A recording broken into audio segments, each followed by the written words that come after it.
Hello guys, അപ്പോൾ നമ്മൾ ഇന്ന് ഉണ്ടാക്കുന്നത് ഏറ്റവും ഹെൽത്തി ആയിട്ടുള്ള ഉരുക്ക് വെളിച്ചെണ്ണ അല്ലെങ്കിൽ വെർജിൻ കോക്കനട്ട് ഓയിലാണ്. ഇതിന് ഉരുക്ക് വെളിച്ചെണ്ണ അല്ലെങ്കിൽ വെന്ത വെളിച്ചെണ്ണ എന്നൊക്കെ പറയും. ഉരുക്ക് വെളിച്ചെണ്ണ തയ്യാറാക്കാനായിട്ട് നമുക്ക് ആകെ ആവശ്യമായിട്ടുള്ളത് തേങ്ങ മാത്രമാണ്. നമ്മളിവിടെ 4 തേങ്ങയാണ് ചിരവി എടുത്തിരിക്കുന്നത്. ആദ്യമായിട്ട് നമ്മൾ ചിരവി വെച്ചിരിക്കുന്ന തേങ്ങ മിക്സിയുടെ ജാറിലേക്ക് ഇട്ട് അല്പം വെള്ളം കൂടെ ചേർത്ത് നന്നായിട്ട് ബ്ലെൻഡ് ചെയ്തെടുക്കുക. അത്യാവശ്യം തേങ്ങാപ്പാൽ ഉണ്ടെങ്കിൽ നമുക്കിത് ചെയ്യാൻ പറ്റുള്ളൂ. വളരെ കുറച്ച് വെള്ളം ചേർത്താൽ മതി കേട്ടോ. നമ്മൾ തേങ്ങ നന്നായിട്ട് ബ്ലെൻഡ് ചെയ്തെടുത്തിട്ടുണ്ട്. ഇനി നമുക്കിതൊരു വെള്ള തിരിശീല ഉപയോഗിച്ചോ അല്ലാന്നുണ്ടെങ്കിൽ അല്ലാതെയോ അരിച്ചെടുക്കാവുന്നതാണ്. തേങ്ങാപ്പാൽ നന്നായിട്ട് പിഴിഞ്ഞെടുക്കാവുന്നതാണ്.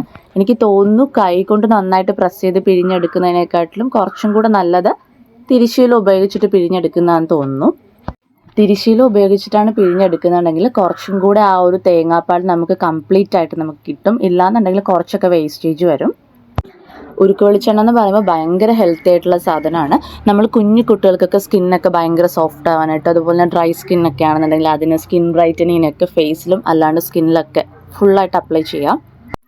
അതുപോലെ തന്നെ ഹെയർ ഫോൾസ് ഉള്ളവർക്കൊക്കെ ഭയങ്കര നല്ലതാണ്. ഇതിപ്പോൾ കുട്ടികൾക്ക് തന്നെയാണ് മുതിർന്നവർക്ക് ഉപയോഗിക്കാവുന്നതാണ്. അതുപോലെ നമ്മുടെ ശരീരത്തിലെ ചീത്ത കൊളസ്ട്രോളിനെയൊക്കെ കുറയ്ക്കുന്നതിനൊക്കെ ഹെൽപ്പ് ചെയ്യും.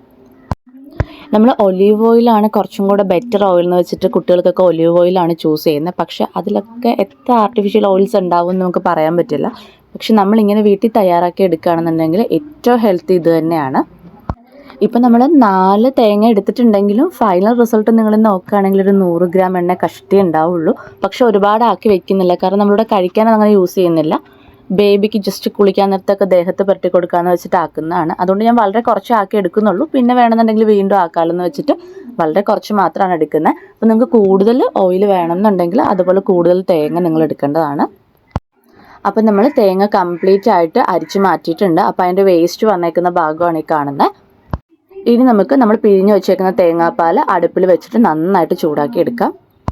ഈ ഒരു ടൈമിൽ നിങ്ങൾ ശ്രദ്ധിക്കേണ്ട കാര്യം, തേങ്ങാപ്പാലൊന്ന് ചൂടായി കഴിയുകയാണെന്നുണ്ടെങ്കിൽ പിന്നെ നമ്മൾ ലോ ഫ്ലെയിമിൽ വെച്ചിട്ട് ഇളക്കി കൊടുത്താൽ മതി. ഇല്ലാന്നുണ്ടെങ്കിൽ അടി പിടിക്കാൻ ചാൻസ് ഉണ്ട്.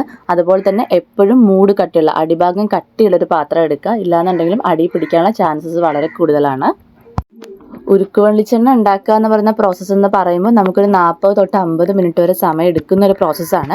കാരണം നമ്മളിങ്ങനെ ഇളക്കി ലാസ്റ്റ് ആ ഒരു തേങ്ങാപ്പാൽ ഇങ്ങനെ കട്ടിയായിട്ട് ഒരു ബ്രൗണിഷ് ഷെയ്ഡ് ആവുന്ന സമയത്ത് മാത്രമാണ് അതിന് എണ്ണ ഇങ്ങനെ ഉരുക്കി വരുന്നത്.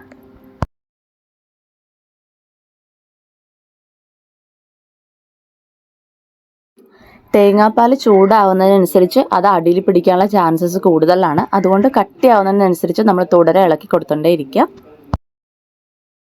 ഉരുക്ക് വെളിച്ചെണ്ണ ഉണ്ടാക്കിയെടുക്കാൻ വേണ്ടിയിട്ട് എപ്പോഴും നല്ലത് കുറച്ച് വിളഞ്ഞ തേങ്ങ നോക്കി എടുക്കുന്നതാണ്.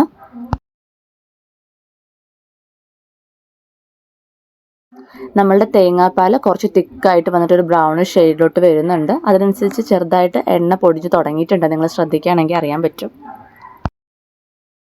ഒരു കാരണവശാലും പെട്ടെന്ന് ആവുമല്ലോ എന്ന് വിചാരിച്ചിട്ട് ഫുൾ ഫ്ലെയിമിൽ വെക്കരുത്. എപ്പോഴും ലോ ഫ്ലെയിമിൽ ഇട്ടിട്ടേ ചെയ്യാവുള്ളൂ. ഇല്ലാന്നുണ്ടെങ്കിൽ അടിക്ക് പിടിക്കും. തേങ്ങാപ്പാൽ അത്യാവശ്യം നന്നായിട്ട് ആ ഒരു ബ്രൗണിഷ് ഷെയ്ഡിലോട്ട് വന്നിട്ടുണ്ട്. ഇനി നമുക്കതിനെ വിഭജിച്ച് അങ്ങോട്ടും ഇങ്ങോട്ടും ഒക്കെ ആയിട്ട് മാറ്റി വയ്ക്കാം. ആ ഒരു ടൈമിൽ നമുക്ക് സെൻറ്റർ പോർഷനിൽ നോക്കുവാണെങ്കിൽ എണ്ണ നന്നായിട്ട് ഇറങ്ങി വരുന്നത് കാണാൻ പറ്റും. ഇനിയിപ്പോൾ കുറച്ച് സമയം ലോ ഫ്ലെയിമിൽ തന്നെ വെച്ച് കൊടുക്കുക. എണ്ണയൊക്കെ നന്നായിട്ട് ഇറങ്ങി വന്നിട്ടുണ്ട്. ഇനി നമുക്ക് ഉരുകി ഇറങ്ങി വന്നിരിക്കുന്ന എണ്ണ മറ്റൊരു ബൗളിലേക്ക് മാറ്റി കൊടുക്കാം. നമ്മൾക്ക് 4 തേങ്ങ വെച്ചിട്ട് ആക്കിയപ്പോൾ കിട്ടിയിട്ടുള്ള വെളിച്ചെണ്ണയുടെ ഒരു അളവാണ് ഈ കാണുന്നത്. നമുക്കൊരു ബൗളിൽ കിട്ടിയിട്ടുണ്ട്. ഒരു 100 ഗ്രാം കഷ്ടിച്ചതിൽ കൊള്ളും. അപ്പോൾ 100 ഗ്രാം കിട്ടിയിട്ടുണ്ട്. ഉരുക്ക് വെളിച്ചെണ്ണ കൂടുതലായിട്ടും സ്കിൻ കെയറിനും അതുപോലെ തന്നെ ഹെയർ കെയറിനൊക്കെ ആയിട്ടാണ് യൂസ് ചെയ്യണേ. പക്ഷേങ്കിൽ ഇത് ഉള്ളിൽ കഴിക്കാനും ഭയങ്കര ഹെൽത്തിയാണ്. നമ്മൾ നോർമലി ആട്ടിച്ച് കിട്ടുന്ന എണ്ണയുടെ ഡബിളായിട്ടുള്ള ഗുണങ്ങൾ ഇതിനുണ്ട്. നമുക്ക് കുറച്ച് മെനക്കേട് പിടിച്ച പണിയാണ്. കാരണം എടുത്തോ പിടിച്ചോ എന്ന് പറഞ്ഞ് ഇതാക്കാൻ പറ്റത്തില്ല. കുറച്ച് ഒരു 1 hour എന്തായാലും ഇതിനു വേണ്ടി കൊടുക്കേണ്ടി വരും. പക്ഷേ അങ്ങനെ കൊടുത്താലും അതിനൊരു ബെസ്റ്റ് റിസൾട്ട് കിട്ടുമ്പോൾ നല്ല കാര്യമല്ലേ. അപ്പോൾ നിങ്ങൾക്ക് എല്ലാവർക്കും ഈ വീഡിയോ ഹെൽപ്ഫുള്ളാണെന്ന് വിചാരിക്കുന്നു. അപ്പോൾ വീഡിയോ ഇഷ്ടപ്പെട്ടെന്നാണെങ്കിൽ ചാനൽ ലൈക്ക് ചെയ്യുക, ഷെയർ ചെയ്യുക, സബ്സ്ക്രൈബ് ചെയ്യുക. അപ്പോൾ അടുത്തൊരു കണ്ടൻറ്റുമായിട്ട് വരുന്നവരെ ബൈ.